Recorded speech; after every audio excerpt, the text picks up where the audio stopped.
Marcus Chen had always been the quiet one in every room he entered. While his colleagues at Goldman Sachs spoke loudly about their weekend conquests and million-dollar deals, Marcus sat in the corner of the conference room, notebook in hand, watching everything unfold with the intensity of a chessmaster studying his next move. At 32, he had climbed higher in the investment banking world than anyone expected from someone who rarely raised his voice above a whisper. His colleagues often mistook his silence for weakness, his careful observation for lack of confidence. They had no idea that behind those calm, dark eyes lay a mind that processed information like a supercomputer, cataloging every gesture, every word, every micro-expression that crossed the faces of the people around him. The morning that would change everything started like any other Tuesday in Manhattan. Marcus arrived at the office at exactly 6:15, 2 hours before most of his team. The 42nd floor was silent except for the hum of computers and the distant rumble of early morning traffic far below. He liked this time, when the building felt like it belonged to him alone, when he could think without the constant chatter and posturing that filled the later hours. He settled into his desk, a modest workspace tucked between two towering glass offices belonging to senior vice presidents. Most analysts his age would have complained about the location, seeing it as a sign of their low status. Marcus saw it differently.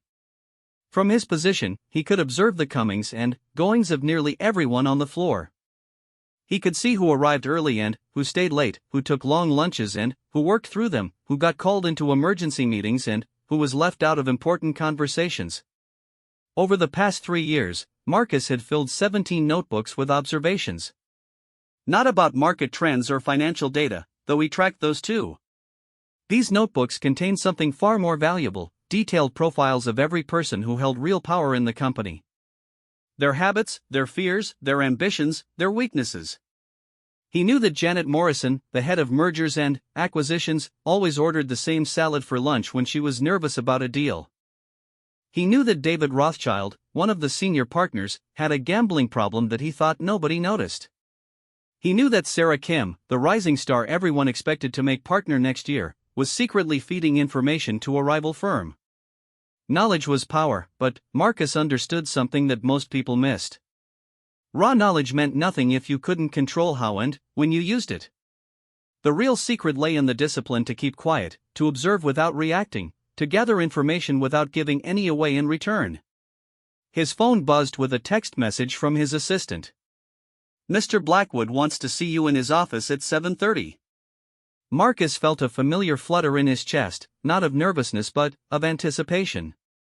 Thomas Blackwood was the managing director, a man whose word could make or break careers with a single conversation. For Blackwood to want a meeting before the official start of business meant something significant was happening. Marcus closed his notebook and walked to the elevator. As the floors climbed toward Blackwood's corner office on the 51st floor, he ran through everything he knew about the man. Blackwood was 58, divorced twice, had 3 children he rarely saw. He collected rare books and had a weakness for expensive whiskey. He was brilliant at reading market trends but terrible at reading people, which explained why he had been passed over for the CEO position twice in the last decade. More importantly, Blackwood was under pressure. The firm's latest quarterly numbers had been disappointing, and the board was asking uncomfortable questions. There were rumors of restructuring, of departments being consolidated, of senior positions being eliminated. Blackwood needed a win, something that would remind the board why they had promoted him in the first place.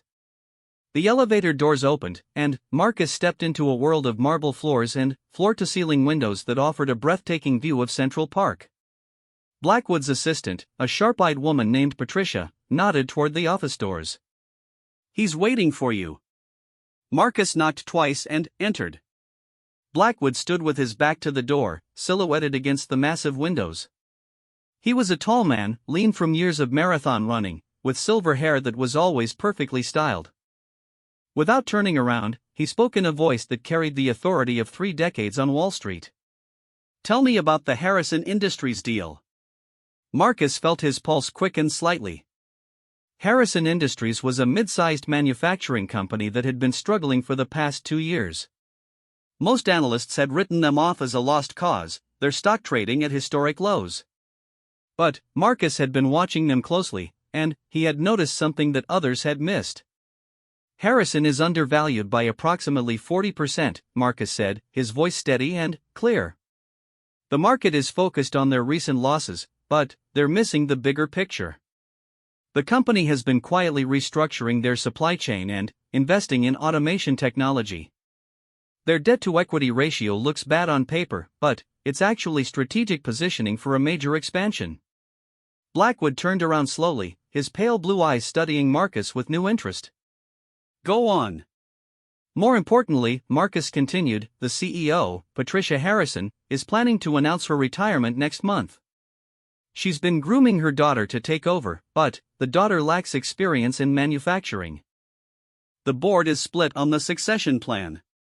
If we approach them now with the right offer, we could facilitate a buyout that would benefit everyone involved. How do you know about the retirement announcement? Blackwood asked. Marcus had learned this information through careful observation of public records, social media posts from family members, and a pattern of meetings between Patricia Harrison and various consulting firms specializing in executive transitions. But he didn't explain his methods. Instead, he simply said, I pay attention to details that others miss. Blackwood walked to his desk and sat down, gesturing for Marcus to take the chair across from him. The Harrison deal could be worth $300 million if we handle it correctly. But it's also risky. If we're wrong about their restructuring, if the succession plan goes smoothly, we could lose a significant amount of money. Risk is inevitable, Marcus replied. What matters is calculated risk based on complete information. For the next hour, Marcus laid out a comprehensive strategy for approaching Harrison Industries. He had anticipated every possible question, prepared responses for every potential objection. He spoke about market timing, about leveraging relationships with other clients, about structuring the deal in a way that would minimize downside risk while maximizing potential returns. But, more than the financial details, Marcus demonstrated something that impressed Blackwood even more: absolute control over the conversation. He never spoke too quickly or too slowly. He never revealed uncertainty even when discussing complex variables. He answered questions with exactly the right amount of detail, never overwhelming with information but never leaving gaps that could be exploited. When the meeting ended, Blackwood stood and extended his hand. I'm putting you in charge of the Harrison project. You'll have a team of 12 analysts reporting to you, a budget of $50 million for the initial approach, and complete authority to negotiate terms. Marcus shook Blackwood's hand firmly. Thank you for the opportunity. Don't thank me yet, Blackwood said with a slight smile. If this succeeds, it will be the biggest deal of your career. If it fails, it will be your last day at this company. As Marcus left the office, he felt a familiar sense of calm settling over him. The pressure would have terrified most people his age. Instead, it energized him. He had been preparing for this moment for years, not just through his work at Goldman Sachs, but through a lifetime of learning to read people, to understand what they wanted, and to give them exactly what they needed to hear. The elevator ride down to his floor gave him time to think about his next moves. He would need to assemble his team carefully, choosing analysts who could follow instructions without asking too many questions. He would need to establish contact with Harrison Industries without alerting other firms to his interest. Most importantly, he would need to maintain the same level of control over this project that he exercised over every other aspect of his life. Marcus understood that success in business, like success in life, came down to three fundamental principles. First, the ability to think clearly without being influenced by emotion or outside pressure. Second, the discipline to execute plans with precision, never deviating from strategy based on temporary setbacks or momentary opportunities. Third, the inner strength to remain calm and focused regardless of external circumstances. These principles had guided him through his childhood in a working-class family where money was always tight and opportunities were scarce. They had carried him through college where he worked 3 jobs while maintaining a perfect grade point average.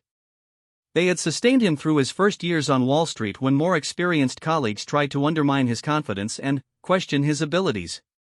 Now, as he sat back down at his desk and opened a fresh notebook, Marcus prepared to apply these principles to the biggest challenge of his career. The Harrison Industries deal would require months of careful planning, dozens of meetings with executives who held the power to make or break the negotiation, and the ability to stay focused despite the enormous pressure that would build as the stakes continued to rise.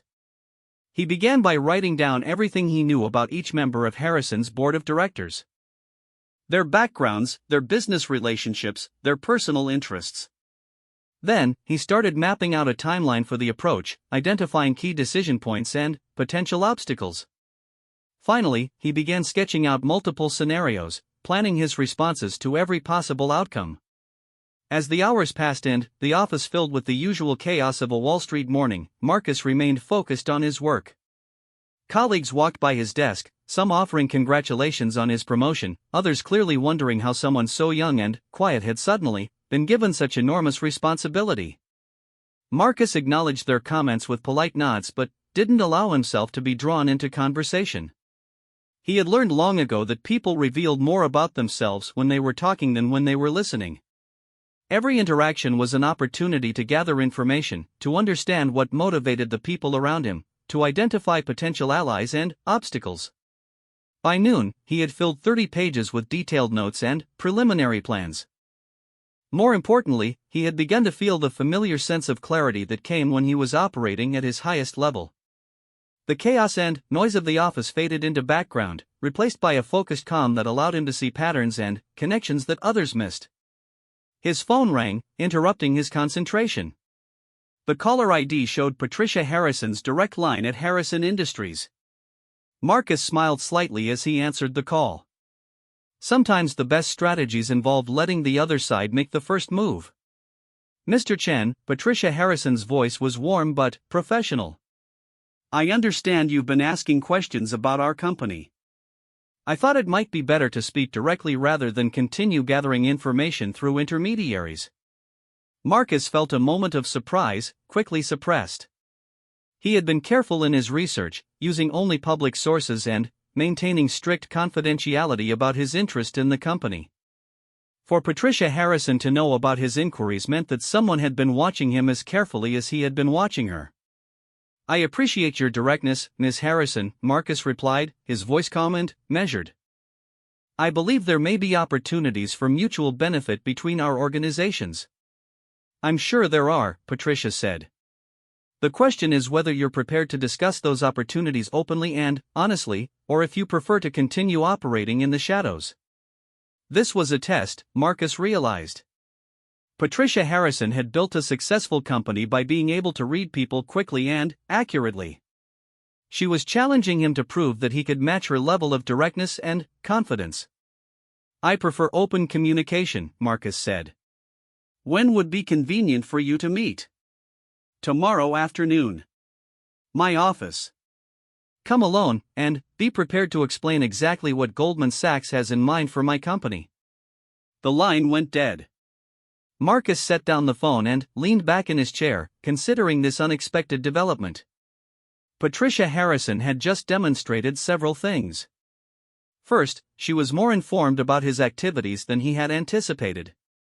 Second, she was confident enough to take control of the situation rather than waiting for him to make the first formal approach. Third, she was testing his ability to adapt when circumstances changed unexpectedly. Marcus opened his notebook and began revising his strategy. The direct approach would require different preparation than the gradual relationship building he had originally planned. He would need to walk into that meeting tomorrow with a complete proposal, ready to discuss specific terms and timelines. More importantly, he would need to be prepared for Patricia Harrison to be every bit as sharp and calculating as he was.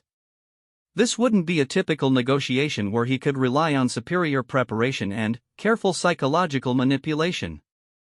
This would be a conversation between two people who understood exactly what they were doing. As the afternoon wore on, Marcus immersed himself completely in preparation for the meeting. He studied Harrison Industries' financial statements line by line, looking for strengths and weaknesses that might not be obvious to a casual observer.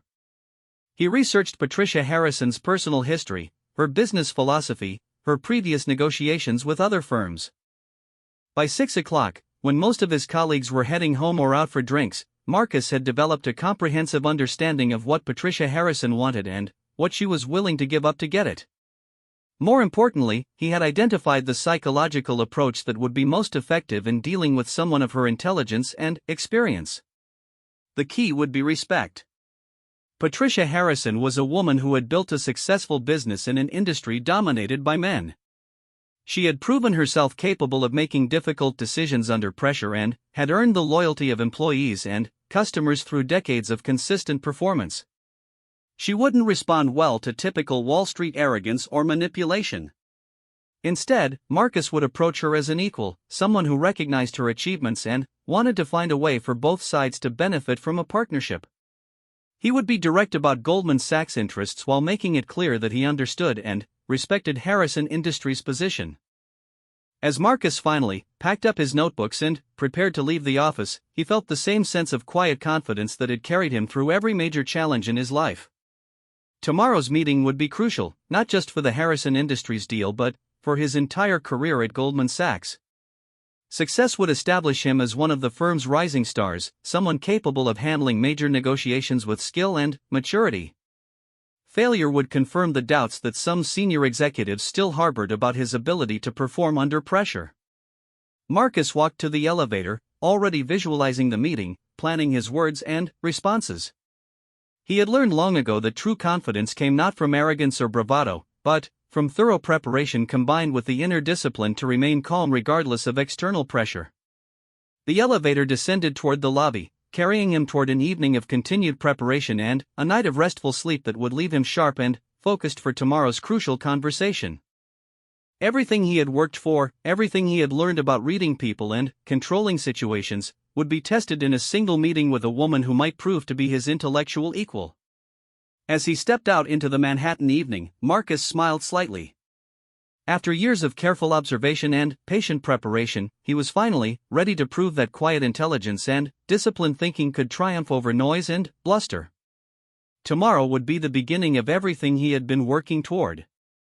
The Harrison Industries headquarters stood like a monument to American manufacturing in the heart of Detroit's industrial district. As Marcus Chen's taxi pulled up to the imposing brick and steel structure, he felt a familiar calm settling over his mind. This was the moment when months of preparation would either prove their worth or reveal their inadequacy. Patricia Harrison's office occupied the entire top floor of the 8-story building. As Marcus rode the elevator up, he reviewed his strategy one final time. Direct honesty about Goldman Sachs' interests, combined with genuine respect for what Patricia Harrison had accomplished. No manipulation, no psychological games, just two intelligent people finding a way to achieve their respective goals. The elevator doors opened to reveal a reception area that perfectly reflected Patricia Harrison's approach to business. Elegant but not ostentatious, professional but unmistakably personal. Awards and photographs lined the walls, documenting 30 years of steady growth and community involvement. This wasn't the sterile environment of a typical corporate headquarters. This was the office of someone who had built something meaningful and intended to protect it. Patricia Harrison herself emerged from the inner office before Marcus could announce himself to the receptionist. She was a woman in her early 60s, silver hair pulled back in a practical style, wearing a navy blue suit that suggested authority without ostentation. Her handshake was firm, her eyes sharp with intelligence and just a hint of wariness. "Mr. Chen. Thank you for making the trip to Detroit. Thank you for agreeing to meet on such short notice, Ms. Harrison." She led him into her office, a spacious room with windows overlooking the factory floor where Marcus could see hundreds of workers operating sophisticated manufacturing equipment. Patricia noticed his interest in the view. 1,200 employees, she said, settling into the chair behind her desk. Most of them have been with the company for more than 10 years. Some for more than 20. They trust me to make decisions that protect their livelihoods while keeping the company competitive. Marcus took the chair across from her, recognizing the message she was sending. This wasn't just about financial returns or market positioning. This was about real people whose lives would be affected by whatever agreement they might reach. "That's exactly why I wanted to speak with you directly," Marcus said. "Goldman Sachs specializes in facilitating transitions that benefit all stakeholders, not just investors." Patricia leaned back in her chair, studying him carefully. You're younger than I expected. And quieter. Most investment bankers I've met prefer to fill silence with impressive-sounding nonsense. Impressive-sounding nonsense doesn't create value, Marcus replied. Results do. For the next 20 minutes, Patricia Harrison asked probing questions about Goldman Sachs' approach to manufacturing investments, their track record with family-owned businesses, their understanding of the challenges facing American industry. Marcus answered each question directly and comprehensively, never overselling his firm's capabilities but clearly demonstrating their expertise. Then, Patricia shifted the conversation in a direction that Marcus hadn't anticipated. Tell me about yourself, Mr. Chen. Not your resume or your credentials. Tell me why someone your age chose to spend his life helping wealthy people become wealthier. Marcus felt a moment of surprise at the personal nature of the question, followed immediately by recognition of what Patricia was really asking. She wanted to understand his motivations, his values, his reasons for pursuing this particular career path. This wasn't casual conversation. This was an assessment of his character. I grew up in a family where my parents worked multiple jobs to pay for basic necessities, Marcus said, his voice steady and matter-of-fact. I learned early that financial security isn't about luxury or status. It's about having choices when difficult circumstances arise. He paused, considering how much personal information to share. Then, he decided that Patricia Harrison's directness deserved an equally direct response. Investment banking allows me to help businesses and individuals achieve the financial stability that gives them genuine freedom. When we structure a deal correctly, everyone benefits. The sellers get fair value for what they've built. The buyers get assets that will generate long-term returns. The employees get stability and growth opportunities. Patricia nodded slowly. And Goldman Sachs gets substantial fees for facilitating these mutually beneficial arrangements. Goldman Sachs gets paid for expertise and results, Marcus replied. Just like Harrison Industries gets paid for manufacturing quality products. For the first time since he had entered the office, Patricia smiled slightly. Fair enough. Now tell me what you actually know about my company.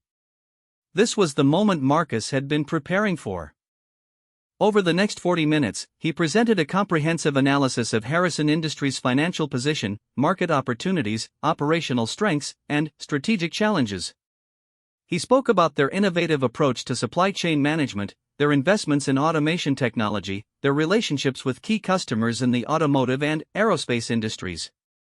But, more importantly, Marcus demonstrated that he understood the human dynamics driving the company's current situation. Patricia's desire to ensure a smooth succession while protecting the company culture she had spent decades building. The board's concerns about maintaining competitiveness in an increasingly global marketplace. The employees' need for job security combined with opportunities for professional growth. Your analysis is accurate, Patricia said when Marcus finished his presentation. Uncomfortably accurate, in some respects. The question is what Goldman Sachs proposes to do with this information. Marcus opened his briefcase and removed a bound document containing a detailed proposal for a strategic partnership between Goldman Sachs and Harrison Industries. He had worked until 3 a.m. to complete it, incorporating everything he had learned about Patricia's priorities and concerns. We're proposing a gradual transition that would allow you to retain controlling interest while bringing in strategic investors who can provide capital for expansion and technology upgrades, Marcus said, sliding the document across the desk. The structure would protect employee benefits and job security while positioning the company for significant growth over the next decade. Patricia picked up the proposal and began reading through it carefully. Marcus remained silent, allowing her to absorb the details without interruption. He had learned that silence could be more persuasive than any amount of additional explanation. After 20 minutes, Patricia looked up from the document. This is more thoughtful than I expected. Most investment banks would have proposed an immediate buyout or public offering. You're suggesting something much more complex. Complex situations require sophisticated solutions, Marcus replied. Harrison Industries isn't a typical acquisition target. It's a successful family business with strong community ties and loyal employees. Any strategy that ignores those factors is doomed to fail. Patricia stood and walked to the windows overlooking the factory floor. For several minutes, she watched her employees working with the efficient precision that had made Harrison Industries profitable for 3 decades. "My daughter thinks I should sell the company and retire to Florida," Patricia said without turning around. "She's brilliant, but she doesn't understand manufacturing. She sees it as a declining industry rather than a fundamental part of American economic strength." "Manufacturing is evolving, not declining," Marcus said. "Companies that invest in the right technologies and maintain strong relationships with skilled workers will dominate their markets for the foreseeable future." Patricia turned back to face him. "And you believe Goldman Sachs can help us make those investments while preserving what makes this company special?" "I believe we can structure a partnership that gives you access to capital and expertise while maintaining your operational independence," Marcus replied. "But success will depend on finding the right strategic investors, people who share your long-term vision rather than seeking quick returns." For the next hour, Patricia asked detailed questions about every aspect of the proposed partnership. She challenged Marcus's assumptions about market trends, questioned his projections for return on investment, demanded specific examples of similar deals that had benefited all parties involved. Marcus answered every question with facts and data, never deflecting or evading difficult points. When Patricia identified potential problems with his proposal, he acknowledged them honestly and explained how those risks could be mitigated through careful structuring and ongoing oversight. As the meeting progressed, Marcus noticed a subtle shift in Patricia's demeanor. The initial wariness had given way to genuine engagement. She was no longer testing his knowledge or challenging his credibility. She was working with him to refine the proposal, suggesting modifications that would better serve Harrison Industries' specific needs. This was the moment Marcus had been hoping for, the point at which a negotiation transformed from adversarial positioning to collaborative problem-solving. But he also recognized the danger of becoming too comfortable, of allowing enthusiasm to override the careful discipline that had brought him this far. "There's one more factor we need to discuss," Patricia said, settling back into her chair. "Timeline. How long would this transition take, and what would be the impact on daily operations?" Marcus had anticipated this question and had developed a detailed implementation plan. 18 months for the complete transition, with major milestones every 3 months. The first 6 months would focus on due diligence and regulatory approvals. The second 6 months would involve bringing in strategic investors and establishing new governance structures. The final 6 months would be dedicated to operational integration and technology upgrades. "And during this 18-month period, I would retain full operational control?" "Absolutely. The strategic investors would have input on major capital expenditures and long-term planning, but day-to-day operations would remain entirely under your authority." Patricia opened her desk drawer and removed a leather-bound calendar. She flipped through several pages, studying her schedule with the same intensity she had applied to reviewing Marcus's proposal. "I have board meetings scheduled for next month," she said finally. "I'll need to present your proposal to the directors and get their initial reactions. If they're receptive, we can proceed to the next stage of discussions." Marcus felt a surge of satisfaction, carefully controlled. This wasn't a commitment, but it was the best possible outcome for a first meeting. Patricia Harrison was taking his proposal seriously enough to present it to her board, which meant she saw genuine value in the partnership structure he had developed. "I appreciate your consideration," Marcus said, standing to leave. "If the board has questions or concerns that I can address, please don't hesitate to contact me directly." Patricia walked him to the elevator, maintaining the professional courtesy that had characterized their entire meeting.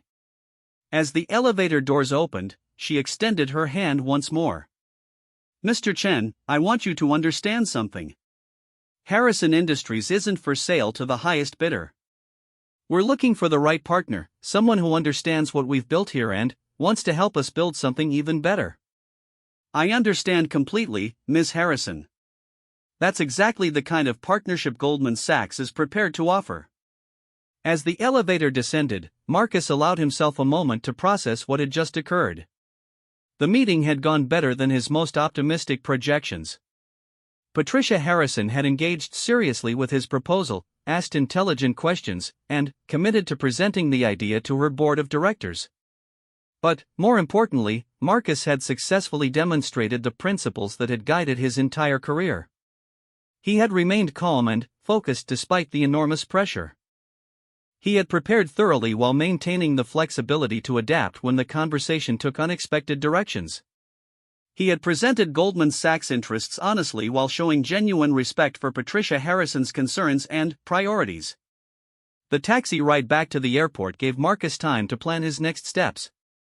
He would need to brief Thomas Blackwood on the meeting's outcome while being careful not to oversell the progress they had made. He would need to prepare for potential follow-up questions from Harrison's board of directors. Most importantly, he would need to begin identifying the strategic investors who could provide the capital and expertise that Harrison Industries would need for successful expansion. As his flight took off from Detroit, Marcus looked down at the sprawling industrial landscape below. Somewhere in that maze of factories and warehouses, Patricia Harrison was probably reviewing his proposal one more time, weighing the potential benefits against the considerable risks of bringing in outside investors. Marcus understood that the next few weeks would be crucial. Patricia's board meeting would determine whether the partnership moved forward or died quietly.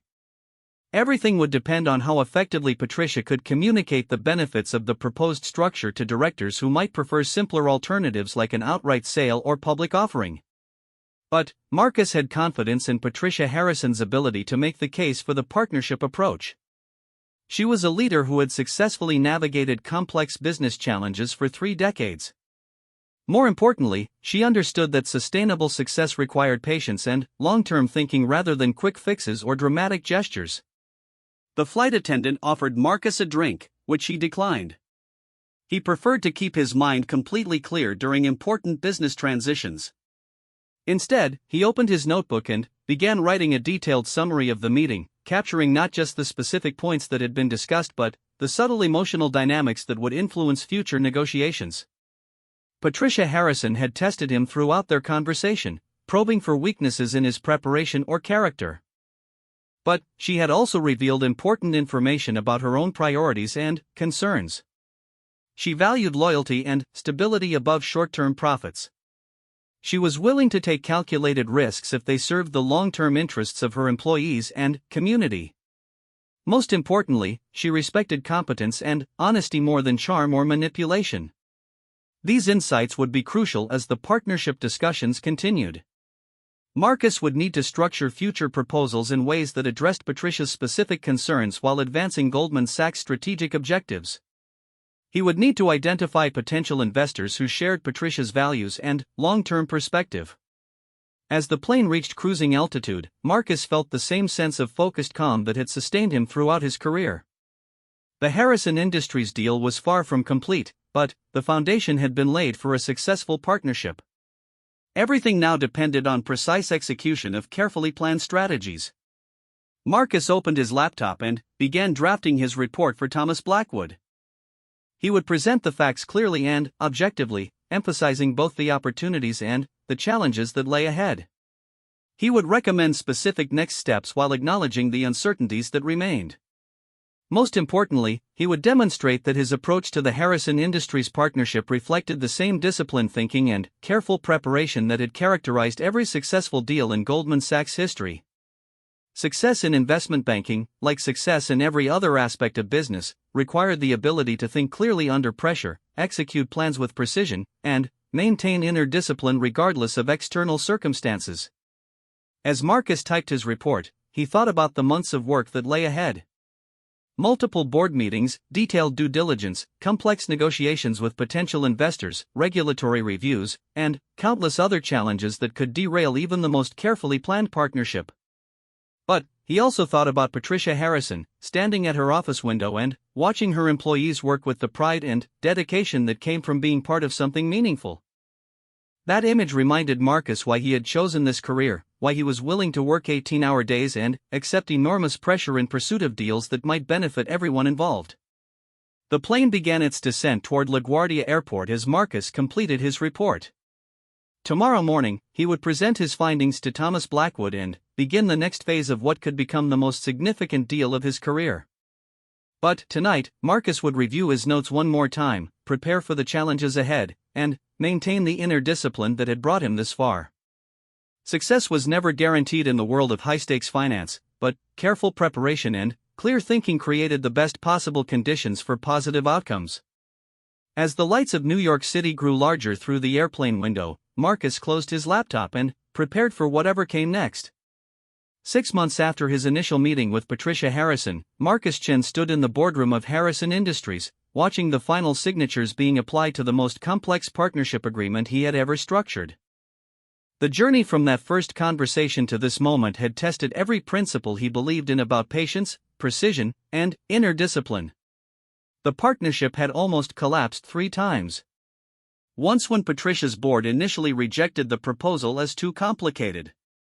Again when their first choice for lead strategic investor withdrew due to concerns about manufacturing sector volatility. And, finally, when regulatory reviews revealed potential antitrust issues that required months of additional documentation and legal analysis. Each crisis had demanded a different response, but Marcus had approached them all with the same fundamental strategy: remain calm, gather complete information, and develop solutions that served everyone's long-term interests. The pressure had been enormous, particularly when Thomas Blackwood began questioning whether the deal was worth the time and resources Goldman Sachs had invested. But Marcus had learned something crucial about himself during those months of negotiation and problem-solving. The quiet confidence that others sometimes mistook for weakness was actually his greatest strength. While colleagues panicked about shifting market conditions or unexpected obstacles, Marcus simply adapted his strategies and continued moving forward. The final agreement was a masterpiece of financial engineering. Harrison Industries would retain majority control while bringing in 3 strategic investors who provided not just capital but genuine expertise in advanced manufacturing technologies. The employee stock ownership plan ensured that workers would benefit directly from the company's future growth. Most importantly, Patricia Harrison would remain as CEO for 5 years with the option to extend her tenure if both sides agreed the partnership was successful. As Marcus packed his briefcase after the signing ceremony, Patricia approached him with the same direct manner that had characterized all their interactions. "This wasn't the simplest deal you could have structured," she said. "Why did you insist on making it so complicated?" Marcus considered his response carefully. Over the past 6 months, he had learned to respect Patricia's intelligence and appreciate her commitment to straight talk. "Simple deals rarely serve complex situations," he replied. "You built something valuable here, something worth preserving. That required a sophisticated approach that protected your core values while creating opportunities for growth." Patricia nodded slowly. "Most people your age would have pushed for a quick sale and moved on to the next deal. You stuck with this for 6 months even when it looked like it might not work. The best outcomes usually require the most patience," Marcus said. As he drove back to the airport, Marcus reflected on everything the Harrison Industries partnership had taught him about the relationship between inner discipline and professional success. The months of pressure had forced him to develop new levels of mental clarity and emotional control. He had learned to make crucial decisions while managing uncertainty, to maintain confidence when facing criticism, and to keep working toward long-term goals despite repeated setbacks. More importantly, the experience had validated his belief that quiet competence could triumph over flashy self-promotion. While other analysts sought attention through dramatic presentations and bold predictions, Marcus had built his reputation by delivering results that benefited everyone involved. Thomas Blackwood had taken notice. 2 weeks after the Harrison Industries signing, Marcus was promoted to vice president and given responsibility for Goldman Sachs' entire manufacturing sector portfolio. At 33, he was the youngest VP in the firm's history, managing deals worth billions of dollars and supervising a team of 20 analysts. The promotion brought new challenges and responsibilities, but Marcus approached them with the same methodical preparation that had characterized his earlier work. He spent his first month as VP visiting every client in his portfolio, meeting with CEOs and board members to understand their specific needs and concerns. He identified opportunities for cross-sector partnerships and began developing strategies for helping manufacturing companies adapt to rapidly changing global markets. But success also brought unexpected personal challenges. the long hours and constant travel required for high-level investment banking began affecting his relationships with family and friends. His younger sister Sarah complained that he never returned phone calls. His parents worried that he was working too hard and forgetting the values that had shaped his character. Marcus recognized that professional achievement meant nothing if it came at the expense of personal relationships. He began deliberately scheduling time for family visits and social activities, applying the same disciplined approach to his personal life that he brought to business negotiations. The balance wasn't easy to maintain. There were still weeks when urgent deals required 18-hour days and last-minute travel. But Marcus learned to be more efficient with his time, to delegate effectively to his team, and to maintain perspective about what truly mattered in life. His reputation in the investment banking world continued to grow. Other firms attempted to recruit him with offers of higher salaries and more prestigious positions. But Marcus stayed at Goldman Sachs, partly out of loyalty to Thomas Blackwood, who had given him the opportunity to prove himself, and partly because he had found an environment that rewarded careful thinking over political maneuvering. By his 35th birthday, Marcus had facilitated partnerships worth more than $5 billion. His success rate was legendary among his peers, not because he never encountered problems, but because he had developed the ability to find solutions when others saw only insurmountable obstacles. The Harrison Industries partnership remained his favorite example of what could be achieved through patient, disciplined thinking. 3 years after the initial agreement, the company had expanded into new markets, upgraded their manufacturing capabilities with cutting-edge robotics, and increased employee compensation by an average of 30%. Patricia Harrison had extended her contract as CEO and was mentoring her daughter to eventually take over leadership of a much stronger organization. Marcus maintained regular contact with Patricia, partly for professional reasons but increasingly out of genuine respect for what she had accomplished. Their occasional conversations reminded him why he had chosen investment banking as a career, not for the money or status, but for the opportunity to help capable people achieve goals that benefited entire communities. As Marcus approached his 40th birthday, he began thinking about the next phase of his career. He had proven himself capable of handling complex negotiations and managing large portfolios of clients. But he was also developing interests beyond pure financial engineering. He wanted to focus more on deals that created meaningful social impact, partnerships that strengthened American manufacturing capabilities and provided good jobs for skilled workers. Thomas Blackwood, now in his mid-60s and contemplating retirement, had begun discussing the possibility of Marcus eventually taking over leadership of Goldman Sachs' entire industrial sector. The prospect was both exciting and daunting. Success would mean responsibility for deals worth tens of billions of dollars and influence over major economic decisions. But Marcus felt ready for whatever challenges lay ahead. The years of practice in controlling his thoughts, executing precise strategies, and maintaining inner discipline had prepared him for responsibilities that once seemed impossibly complex. On a quiet Sunday morning, Marcus sat in his Manhattan apartment reviewing files for the upcoming week. 3 major negotiations were reaching critical stages, requiring different approaches but all demanding the same fundamental qualities: clear thinking, patient preparation, and the emotional stability to remain focused despite enormous pressure. His phone buzzed with a text message from Patricia Harrison. Quarterly numbers exceeded projections by 12%. Employee satisfaction scores highest in company history. Thank you for helping us build something sustainable. Marcus smiled as he read the message. This was why he had chosen a career that required constant stress and sacrifice. Not for personal recognition or financial rewards, but for the satisfaction of knowing that careful work could create lasting value for real people. He set down his phone and opened the first file for Monday's meeting. Another manufacturing company facing difficult decisions about international competition and technological change. Another CEO who needed guidance about protecting employee interests while positioning the business for long-term success. Marcus began reading through financial statements and market analyses, his mind automatically organizing information into patterns and possibilities. Somewhere in the complexity of market forces and corporate structures, there was a solution that would benefit everyone involved. Finding that solution would require the same patience and precision that had guided every important decision in his career. As the morning sun filled his apartment with golden light, Marcus felt the familiar sense of calm focus settling over his thoughts.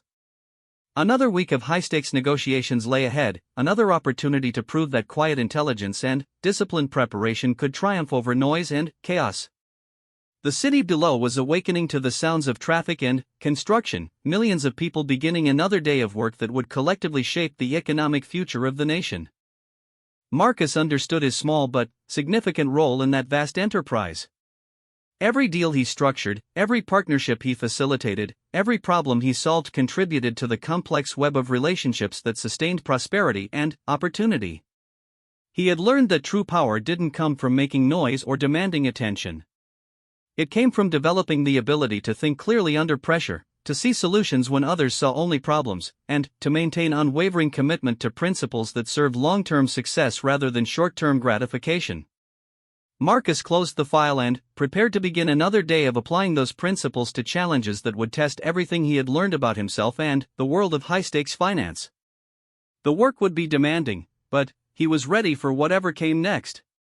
Years of practice had taught him that success wasn't about avoiding pressure or eliminating uncertainty.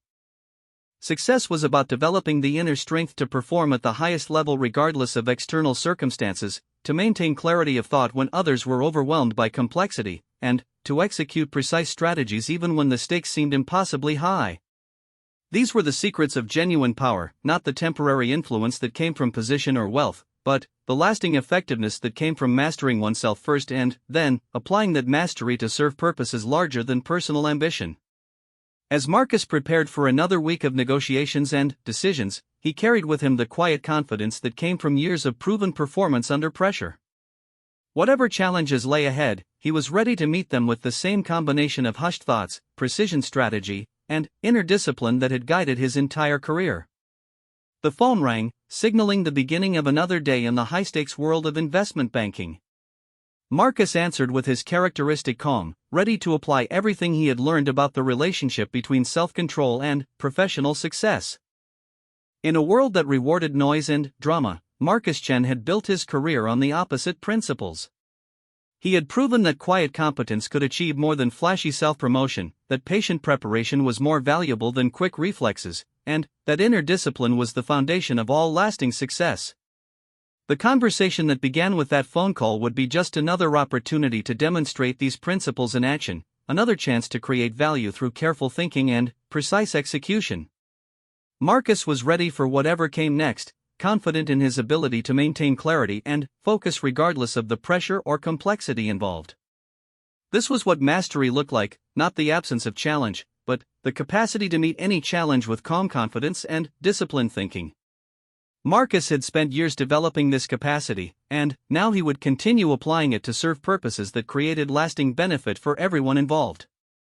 The morning light continued to fill his apartment as Marcus began another day of putting these principles into practice, ready to prove once again that true power came not from making noise, but from thinking clearly and acting with precision when it mattered most.